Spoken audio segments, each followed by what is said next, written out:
मैं हूं गणेश। आप देख रहे हैं डिजिटल हिंदुस्तान स्मार्ट। बीपीएससी की प्रारंभिक परीक्षा शांतिपूर्ण तरीके से संपन्न हो गई। मुजफ्फरपुर और उसके आसपास के जिलों में 200 केंद्र बनाए गए थे। लगभग 60,000 से अधिक बच्चों ने मुजफ्फरपुर और दरभंगा प्रमंडल के जिलों में बनाए गए परीक्षा केंद्रों पर परीक्षा दी। परीक्षा 12 बजे से शुरू हुई और 2 बजे समाप्त हो गया। 1 घंटे पहले बच्चों को परीक्षा केंद्र पर आना था, लेकिन जाम और आपाधापी के कारण मुजफ्फरपुर में कई केंद्रों पर समय से बच्चे नहीं पहुंच पाए, उन्हें एंट्री नहीं दी गई। कई केंद्रों पे बच्चों ने अव्यवस्था की शिकायत की। उनका कहना था कि समय से प्रश्न पत्र नहीं पहुंच पाए। हालांकि जिला प्रशासन ने दावा किया है परीक्षा की मुकम्मल तैयारी की गई थी, शांतिपूर्ण तरीके से परीक्षा संपन्न हुई है। कहीं से भी न प्रश्न पत्र लीक होने की कोई आशंका जाहिर की गई है, न कोई सी शिकायतें मिली है और न ही परीक्षा में किसी तरीके से कदाचार की सूचना मिली है। जूनियर डॉक्टरों की हड़ताल 5वें दिन भी जारी रही। उत्तर बिहार में सबसे खराब स्थिति दरभंगा मेडिकल कॉलेज की है।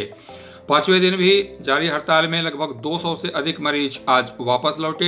हालांकि रविवार होने के कारण ओपीडी तो नहीं थी, इसके बावजूद जूनियर डॉक्टरों ने इमरजेंसी का काम भी बाधित किया।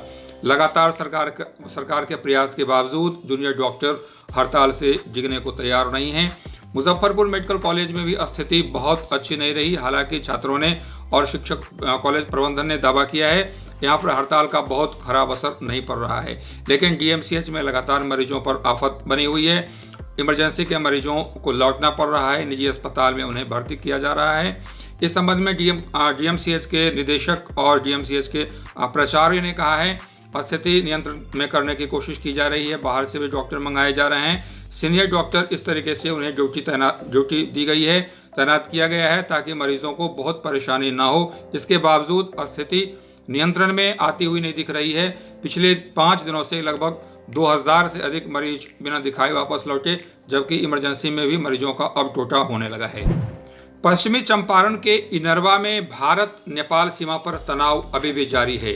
पिछले 2 दिन पहले नेपाल पुलिस ने भारत की ओर से जा रहे ट्रैक्टर को पकड़ लिया था और उसके ट्रैक्टर मालिक को भी गिरफ्तार कर लिया था। उसके बाद भारत में जमकर इस पर बॉर्डर सीमा पर बवाल किया गया। इधर भी लोगों ने नेपाली गाड़ियों को और नेपाल के लोगों को पकड़ा। इस क्रम में दोनों ओर से जबरदस्त बवाल पिछले 2 दिनों से चल रहा है। आज दोनों सरकार की ओर से प्रशासनिक अधिकारियों की बैठक हुई, साथ ही साथ सीमा पर के गांव के लोगों की भी बैठक हुई।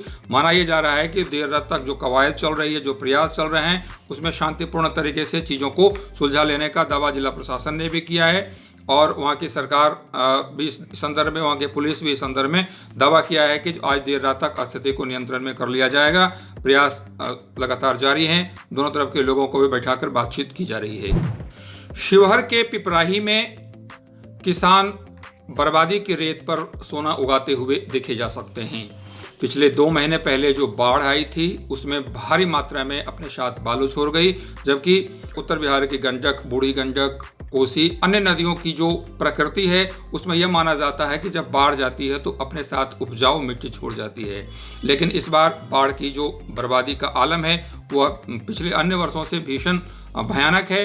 इसके कारण शिवहर के पिपराही गांव और उसके आसपास के इलाकों में भारी मात्रा में हजारों हेक्टेयर जमीन पर आप रेत देख सकते हैं।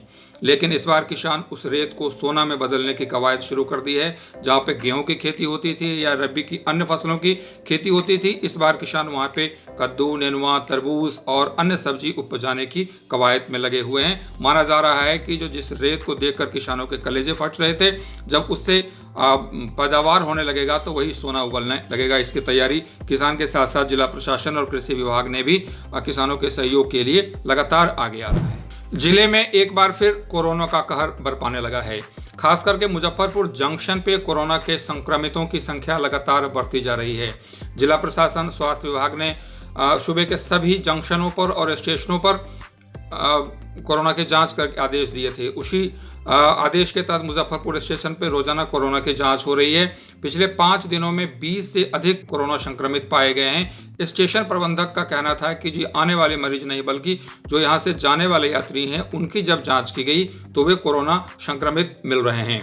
वहीं दूसरी ओर जिले में मुजफ्फर मेडिकल कॉलेज और सदर अस्पताल सहित विभिन्न अस्पतालों में कोरोना की जांच में कई संक्रमित सामने आए हैं। पिछले 5 दिनों में यह आंकड़ा 100 से अधिक पहुंच गया है। ये थी मुजफ्फरपुर उसके आसपास के जिलों की 5 बड़ी खबरें। कल हम फिर हाजिर होंगे न्यूज़ बुलेटिन के साथ। तब तक के लिए आज्ञा दीजिए। धन्यवाद।